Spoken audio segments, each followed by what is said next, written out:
పేతురు రాసిన మొదటి పత్రిక 5వ అధ్యాయం 2వ వచనం. పేతురు రాసిన మొదటి పత్రిక 5వ అధ్యాయం 2వ వచనం. బలిమి చేతగాక దేవుని చిత్త ప్రకారం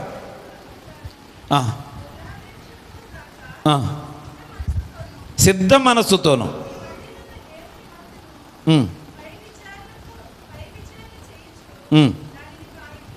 దానిని కాయుము. ఒక సంఘ కాపరికి లేక సువార్థికునికి చెప్తున్నటువంటి మాట. నీ మందను కాసేటప్పుడు నువ్వు ఎలా ఉండాలి అంటే సిద్ధ మనస్సు కలిగి ఉండాలి. దేవునికి స్తోత్రం, హల్లెలూయా. చివరిగా మన మనస్సు సిద్ధపడి ఉండాలి. సిద్ధ మనస్సు అంటే అర్థం ఏంటంటే సిద్ధపడి ఉండాలి. దేని కొరకనంటే ప్రభు యొక్క రాకడ కోసం. హల్లెలూయా. యేసుక్రీస్తు ప్రభువారు త్వరగా రాబోతూ ఉన్నాడు. ఆయన ఈ భూమి మీదకి రాకముందు మనం అందరం ఏమవ్వాలి? సిద్ధపడాలి. దేవుని రాజ్యానికి వెళ్ళేటువంటి సిద్ధ మనస్సును మనం కలిగి ఉండాల్సిన అవసరం ఉంది. ఎంతసేపు భూ సంబంధమైన వాటిని వెతుకుతూ భూలోకంలో ఉన్న వాటి కోసమే తాపత్రయ పడుతూ ఉండడం కాదు. పిల్లలు, అది ప్రభువు వెళుతూ చెప్పాడు, నేను ఏ రీతిగా అయితే పరలోక రాజ్యానికి వెళుతూ ఉన్నానో మరలా అదే రీతిగా నేను మధ్యాకాశానికి రాబోతున్నాను. దేవునికి స్తోత్రం, హల్లెలూయా. ప్రతి ఒక్కరూ కూడా మన దేవునికి రాజ్యం కోసం మనం ఏం చేయాలి? సిద్ధపడాలి. మన మనస్సును సిద్ధపరచుకోవాలి. హల్లెలూయా, హల్లెలూయా. పిల్లరా, కష్టాల్లో, శ్రమల్లో, శోధనలో, బాధల్లో ఉన్నవారు వాటికి అలవాటు అయిపోతారండి. అంటే ఆ మనస్సుని వారికి శ్రమలకు సిద్ధం చేసి శ్రమలు అనుభవించడానికి సిద్ధం చేసుకుంటారు. చూడండి, కొంతమంది నిప్పుల మీద నడుస్తారు. ఎలా?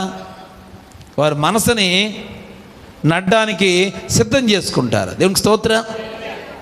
డ్రైనేజీ మీద రాళ్ళు ఎప్పుడన్నా పక్కకు తొలగితే ఇంకా ఆ దారిలో అందరూ కూడా కచ్చిపులు మూసేస్తారు కదండి. కానీ డ్రైనేజీని క్లీన్ చేసేవాళ్ళు ఆ డ్రైనేజీలోకి దిగి ఆ కంపునే ఇంపుగా చేసుకొని పనిచేస్తూ ఉంటారు. వాళ్ళు ఆ కంపును పీల్చడానికి మనసును చెప్పండి సిద్ధం చేసుకున్నారు. లేకపోతే వారు ఎలా డ్యూటీ చేయగలుగుతారు? ఆ యొక్క డ్యూటీ చేస్తున్నటువంటి వారందరూ ఎలా చేయగలుగుతారు దాన్ని? పిల్లరా, ఆ డ్యూటీ చేయాలి అంటే మనసును సిద్ధం చేసుకోవాలి. పిల్లరా, ఈరోజు సమాజంలో ఏదైనా కానీ మనసును సిద్ధపరచుకుంటే మనిషి సిద్ధమైపోతాడు. దేవునికి స్తోత్రం, హల్లెలూయా. ఏం సిద్ధం చేసుకోవాలా? అందుకే దేవుని వాక్యంలో చివరిగా 5వదిగా దేవుడు చెప్తున్న మాట ఏంటంటే సిద్ధమైన మనస్సును కలిగి ఉండాలి. హల్లెలూయా. పిల్లలు, దేవునికి రాజ్యం కోసం మనం సిద్ధపడాలని దాని అర్థం.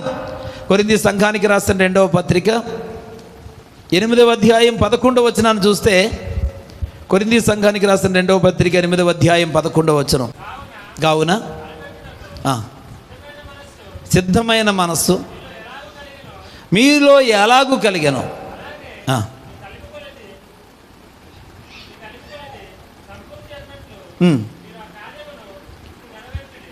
ఆ కార్యముని ఇప్పుడు మొదట ఒకడు సిద్ధమైన మనసు కలిగి ఉంటే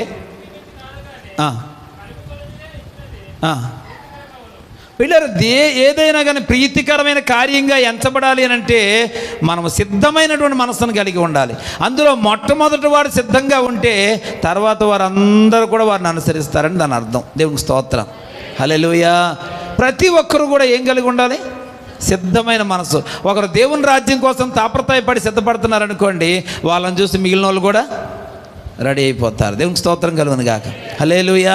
బస్సు వచ్చేస్తుందని ఒకరు రెడీ అయిపోయి బ్యాగ్ కట్టుకొని రోడ్డు మీద నుంచి ఉన్నారనుకోండి, ఇంకా బస్సు ఎక్కవలసిన వాళ్ళు మిగిలిన వాళ్ళకి ఎలా ఉంటుంది?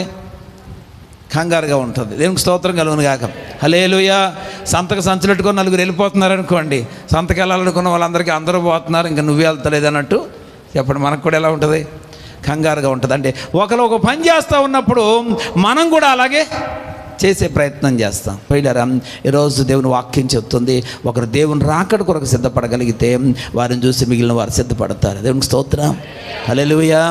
ఈ సమయంలో దేవుని వాక్యం ఉంటున్న సంఘమా, దేవుడు అంటున్నాడు, నీలో ఈ మనస్సు నూతనంగా రావాలి. హల్లెలూయా.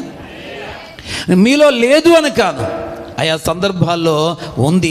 మరికొన్ని సందర్భాలలో ఇటువంటి మనస్సును కోల్పోతూ వచ్చారు. దానికి గల కారణం ఏంటంటే నీ మనస్సు స్థిరంగా లేదు. దేవుని సన్నిధిలో మన మనస్సును స్థిరంగా ఉంచుకోవాల్సిన అవసరం ఉంది. దేవునికి స్తోత్రం. మనసు స్థిరంగా ఉంటే నిర్ణయాలు స్థిరంగా ఉంటాయి. నిర్ణయాలు స్థిరంగా ఉంటే మనుషులమైన మన కార్యాలు స్థిరంగా కొనసాగుతాయి. కాబట్టి నేటి దినాలలో పిల్లరా స్థిరమైనటువంటి మనస్సు లేకపోవడంతో ఇవన్నీ కూడా మనలో ఆయా సందర్భాల్లో కనబడుతూ ఒక్కొక్కసారి లేకుండా పోతూ ఉన్నాయి. ఈ దినాన్ని దేవుని వాక్యం ఉంటున్నటువంటి సంఘమా, మనమందరం కూడా దైవ సన్నిధిలో స్థిరమైన మనస్సును కలిగి ఉందాం. స్థిరముగా వీటిని నూతనపరచమని ప్రభు పాదాల దగ్గర అడిగి మనల్ని మనం సిద్ధపరచుకుందాం. ఎందుకనంటే ఆయన త్వరగా రాబోతున్నాడు. హల్లెలూయా, హల్లెలూయా. మత్తయి సువార్త 25వ అధ్యాయములో పిల్లరా యేసుక్రీస్తు ప్రభువారు కన్యకల కోసం మాట్లాడుతూ ఉంటాడు. 1వ అధ్యాయం నుంచి 13 వచనాలు మీరు తర్వాత చదువుకోగలిగితే అక్కడ అంటాడు, ఆ యొక్క బుద్ధి గల కన్యకలు, బుద్ధి లేని కన్యకలు. పిల్లరా అందులో 5 సిద్ధపడ్డారు. అందులో 5 సిద్ధపాటు లేని వారిగా ఉన్నారు. వారు కూడా కన్యకలే, అనగా వాళ్ళు కూడా పెండ్లి కుమార్తె సంఘం కొరకు సిద్ధపడిన వారే. వారు కూడా పెండ్లి కుమారుని ఎదుర్కోవడానికి అర్హత కలిగిన వారే. ఎందుకంటే పెండ్లి కుమారుడైన యేసుక్రీస్తుని ఎదుర్కోవడానికి కన్యకగా సిద్ధపడాలి. కన్యక అనగా పాపము నుంచి పశ్చాత్తాపడి పిల్లరా ఆ యొక్క ప్రాయశ్చిత్తం పొంది పరిశుద్ధపరచబడినటువంటి వారు అని అర్థం. దేవునికి స్తోత్రం, హల్లెలూయా. 10 మంది కూడా క్రీస్తు రక్తంతో కడగబడి వారు కన్యకలుగా మార్చబడ్డారు. కానీ అందులో 5 స్థిరమైన మనసు, సిద్ధపడినటువంటి మనస్సును కలిగి ఉన్నారు. ఒక 5 సిద్ధపాటు లేని వారిగా ఉన్నారు. దేవునికి స్తోత్రం. సిద్ధపడిన వారందరికీ అక్కడ పెట్టబడిన పేరేంటి? బుద్ధిగల కన్యకలు. దేవునికి స్తోత్రం. సిద్ధపాటు లేని వారికి దేవుడు పెట్టిన పేరేంటి? బుద్ధి లేని కన్యకలు. బుద్ధిగల కన్యకలకి బుద్ధి లేని కన్యకలకి తేడా ఏంటి? మళ్ళీ సిద్ధపాటు లేని వాళ్ళ వెళ్ళారా అంటే పోనీ సిద్ధపడిన వారికి సిద్ధపడని వారికి తేడా ఏంటి? దేన్ని బట్టి సిద్ధపడ్డారు, దేన్ని బట్టి సిద్ధపడలేదని చెప్తున్నాం మనం? దివిటీలో అంటే దేవుడు సూచించినట్లుగా నేను తలుపు తీసే సమయానికి మీ దివిటి వెలుగుతూ ఉండాలి. వెలుగుతూ దివిటీని సిద్ధం చేసుకున్న వారు సిద్ధపడిన వారు లోపలికి రావచ్చు అని అన్నాడు. పోయిలారా అయితే అందులో 5 మాత్రమే, 10 మంది కన్యకలే కానీ 5 మాత్రమే సిద్ధపడ్డారు. మరొక 5 దివిటీలు ఆరిపోయి ఉన్నాయి. అవి ముందు వెలిగినయే. దేవునికి స్తోత్రం. ముందు వెలిగినయే కానీ తర్వాత ఆరిపోయినాయి. పోయిలారా ఇప్పుడు ఆరిపోయినటువంటి దివిటీలు వాళ్ళు వెలిగించుకోలేకపోయారంటే సిద్ధపడి లేరు. దేవునికి స్తోత్రం. దేవుడు అన్నాడు వారు అర్హత లేనివారు. వెలుగుతున్న దివిటీలు కలిగిన వారు రండి అంటే సిద్ధపడిన వారు లోపలికి రండి అన్నాడు. సిద్ధపడని వారందరూ కూడా పిల్లరా వెలుపల ఉండిపోయినట్లుగా మనం చూస్తూ ఉన్నాం. దేవుని రాకడ ఇలాగే ఉంటుందని చెప్పాడు యేసు ప్రభు. దేవునికి స్తోత్రం. నేను వచ్చే సమయానికి ఇలాగే ఉండబోతా ఉంది. ఇదిగో 10 మంది కన్యకల్లాగా భూలోకంలో అనేక మంది క్రీస్తు యొక్క రక్తంతో కడగబడిన వారే దేవుని యొక్క వాక్యానుసారంగా జీవిస్తూ ఎంతోమంది ఎన్నో కార్యక్రమాలు చేస్తూ నా కోసం నమ్మకంగా జీవిస్తూ ఉన్నారు. కానీ అంతం వరకు సహించిన వాడెవడో వాడే ధన్యుడు. అయితే నా రాకడలో నేను ఒక్కడైనా నీతిమంతుని కనుగొంటానా? తాను నిలుచున్నానని తలంచుకున్న ప్రతివాడు పడిపోకుండా జాగ్రత్తగా చూసుకోవాలి అని అంటే ప్రతి ఒక్కరు కూడా సిద్ధమైనటువంటి మనస్సును కలిగి ఉండాలి. దేవునికి స్తోత్రం, హల్లెలూయా. యేసుక్రీస్తు ప్రభువారు త్వరలో రాబోతున్నాడు పిల్లరా. ఆయన కొరకు సిద్ధపడాలి. అనేకమైన పనుల కోసం మనం సిద్ధపరచుకుంటూ ఉన్నాం పిల్లరా. కానీ దేవుని రాజ్యం కోసం మనం సిద్ధపరచుకుంటున్నామా? అలాగే ఈ భూలోకంలో ఎన్నో రకాల కార్యక్రమాల కోసం లేక అవసరాల కోసం మనుషులను సిద్ధపరుస్తూ ఉన్నాం. కానీ దేవుని రాజ్యం కోసం ఎవరినన్నా సిద్ధపరుస్తున్నావా? నీ భర్తను సిద్ధపరిచే వ్యక్తిగా నీవు ఉన్నావా? ఈరోజు దేవుని మందిరం సిద్ధపడు. ఇగో భర్త భార్యను సిద్ధపరిచే పరిస్థితి ఉందా? పిల్లరా తల్లిదండ్రులు కలిసి పిల్లలను లేక ఇరుగు పొరుగు వారిని స్నేహితులను ఈరోజు మనం దేవుడి సన్నిధికి వెళదాం, ప్రార్థన చేసుకుందాం, ప్రభు యొక్క రాకడ కోసం మనం సిద్ధపరచుకుందాం అనే తపన ఈరోజు అనేక మందిలో కనిపించడం లేదండి.